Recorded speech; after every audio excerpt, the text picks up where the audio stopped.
Bonsoir à tous, je suis Maxime Pavaillet. Et je suis Clément Pagès. Nous sommes étudiants ingénieurs alternants en IT2I à l'école ISEN Toulon. Et nous allons donc vous présenter notre projet d'informatique du semestre 6, c'est-à-dire de fin de première année.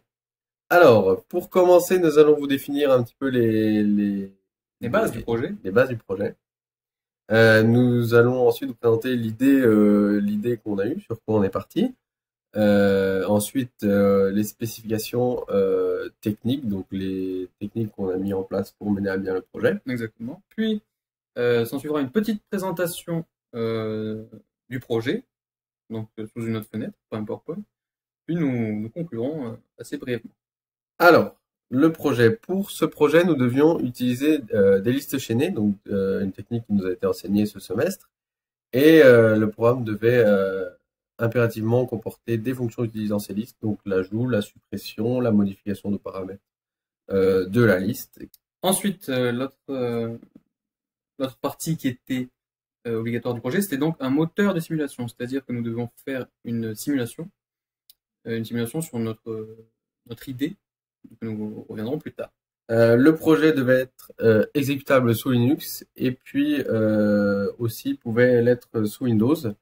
Pour notre part, on a fait le choix de partir sur un développement sous Windows et puis nous avons modifié après les fichiers pour le rendre exécutable sous Linux. One eternity later. Donc maintenant, nous allons parler de l'idée. Donc l'idée, nous, on est parti sur un projet de simulateur de verger. C'est-à-dire que pour faciliter la vie d'un exploitant de verger, on s'est dit qu'est-ce qu'on pourrait améliorer dans sa gestion. Donc on a réfléchi à plusieurs points. Les points primordiaux qui sont venus de suite, ça a été de pouvoir permettre à l'exploitant de rentrer dans un programme toutes les spécifications de ses arbres, c'est-à-dire les dates de floraison, dates de récolte, etc. Ensuite, l'exploitant doit pouvoir aussi gérer l'effectif, donc les employés, si c'est nécessaire. L'impact de la météo sur son exploitation. Et donc sur ses finances. Vous m'ôtez les mots de la bouche. Alors, pour ce qui est de la définition précise des besoins, en ce qui concerne les arbres, il devait donc être capable sur le programme d'ajouter, de supprimer, d'afficher les arbres présents dans son exploitation et de modifier les paramètres des arbres. Par exemple, principalement, ce qu'il est modifié, ça allait être la quantité d'arbres qu'il a sur le verger. Donc après, par rapport à l'effectif, donc c'était aussi lié avec les arbres, donc par rapport au mois de récolte, etc. Quand est-ce qu'il avait besoin d'employer des employés, tout simplement. Et donc par exemple le salaire qui est défini défini dans le programme, tout simplement. Ensuite, il y a l'aspect météorologique, donc qui devait être un paramètre aléatoire comme l'est réellement la météo. Mais il y a aussi l'idée de pouvoir affecter une météo précise à un ou plusieurs mois précis. Donc pour voir en fait, pour simuler par exemple les conséquences d'une météo désastreuse ou au contraire merveilleuse sur son exploitation. Et donc principalement sur les arbres et sur les finances. Voilà. Et donc le dernier point, c'était les finances, donc qui lie vraiment tout, l'effectif, les arbres et la météo. Alors, pour ce qui est de la définition des structures, donc ça, c'est la partie où on a travaillé ensemble, vraiment. C'est la première chose qu'on a définie. Voilà, donc on se retrouve avec, au final, 3 structures, donc qui nous donneront nos 3 listes chaînées. Ces 3 structures, contiennent des variables de type char, int et float, et ainsi que un pointeur sur la structure suivante pour la gestion de la liste. Donc on retrouve tout ce qui est lié aux finances dans 2 des structures. Ensuite, nous avons la gestion de l'effectif qui est liée donc aux heures d'entretien et de récolte qui vont être nécessaires.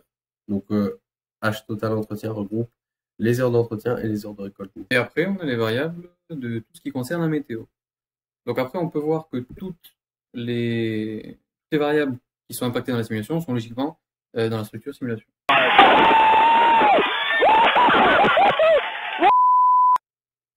Donc, la simulation. Chaque simulation, l'utilisateur va définir le mois de début et le mois de fin. Ensuite, chaque mois, il va se dérouler donc les 3 étapes suivantes. Première étape qui est l'interrogation de la liste des arbres pour récupérer les différents événements Donc un événement, c'est quoi? C'est un arbre qui va être en floraison, en pousse, en récolte ou en entretien. Ensuite, donc on va traiter ces différents événements, c'est-à-dire que si l'arbre est en floraison ou en pousse, la météo va impacter directement ces deux événements. Et si l'arbre est en mode de récolte, en mode de récolte ou d'entretien, c'est le personnel qui va être impacté. Et donc, ces différents événements vont impacter les paramètres de la simulation qui seront les éléments visibles à la fin par l'exploitant. Donc, en ce qui concerne la gestion de la météo, c'est d'avoir posé la question Mais j'ai quand même une question, Jamy. comment représenter mathématiquement la météo? On s'est dit, comme ça, on va partir sur un flotte qui varie entre 0 et 1. 0 le pire cas possible, météo pourrie, et 1, la météo qui correspond au mois actuel. Donc il faut savoir que la météo varie aléatoirement, selon le programme, entre 0,7 et 1. Et l'utilisateur a la possibilité d'entrer une météo de son choix sur un mois précis, un ou plusieurs mois. Par exemple, si il a envie de voir les conséquences qu'aurait une très mauvaise météo au mois de mai, donc il va rentrer un mauvais indice, par exemple 0,5, qui est déjà un mauvais indice, sur le mois de mai, et donc il va voir les conséquences immédiatement sur son année en fait. Voilà. Pourquoi? Donc parce que le 0 et 1, c'est tout simplement le rendement. Au niveau de l'effectif, donc on est parti sur des ouvriers qui travaillent sur la base des 35 heures. L'effectif est susceptible de varier selon les mois et la paye est définie dans le programme par indice define. Voilà. Donc la météo, l'indice de rendement, donc on reconnaît le rendement par rapport au 0 et 1 qu'on multiplie au gain brut de chaque arbre et on soustrait les salaires. Donc là, ça va nous donner le gain net de l'exploitation. Bon, après, on ne compte pas forcément certains trucs, mais c'est quelque chose d'assez fiable. Répétez la question. Passons à la démonstration. On va, pour commencer, faire une petite simulation. Qu'est-ce que c'est? Mais qu'est-ce que vous foutez? Et nous allons donc maintenant... Vas-y, vous la fenêtre. C'est fini, oui. C'est fini, oui. Et passons désormais à la démonstration du programme. Donc le menu principal est le suivant. Donc on a deux modes, un mode administrateur qui va regrouper les fonctions qui seront la gestion des listes en fait principalement. Toutes les fonctions techniques, voilà, suppression, modification. Et puis un mode utilisateur qui va regrouper les fonctions liées au déroulement d'une simulation. Donc on va se faire une petite simulation, si vous le voulez bien. On va appeler... Appelons-la simu 1. Voilà. En termes d'origine. On va la commencer par exemple du mois de février. Allez. Mois de février. Jusqu'en décembre. Pourquoi pas.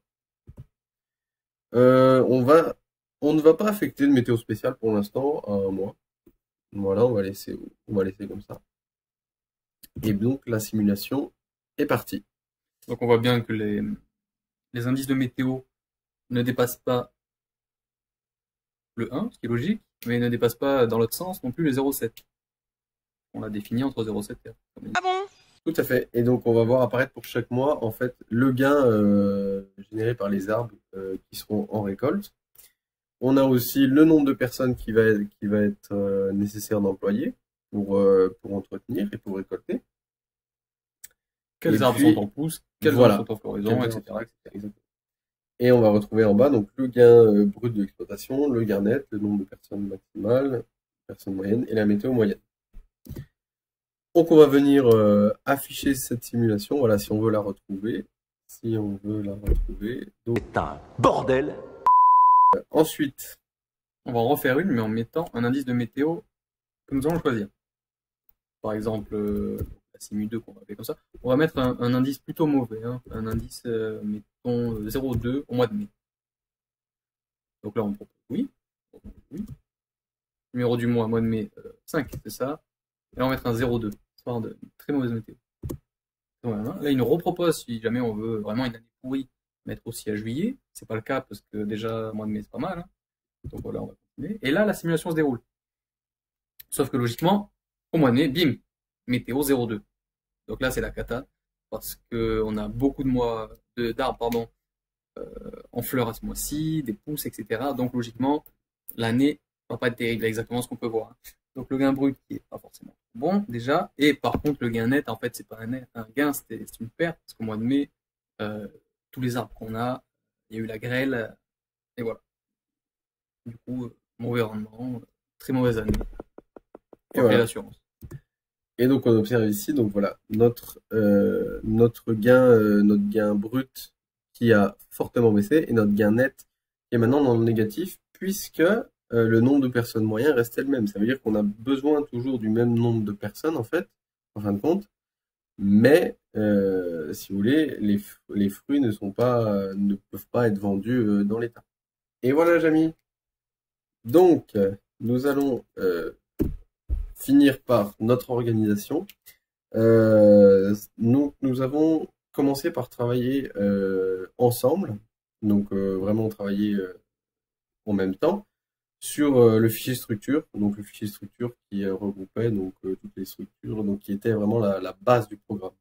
Donc ça on l'a fait ensemble, et puis après on est parti chacun de notre côté pour travailler chacun sur nos fonctions, sur les fonctions qu'on avait décidées. Et donc chaque semaine, on avait une réunion pour voir l'avancement du projet. Voilà.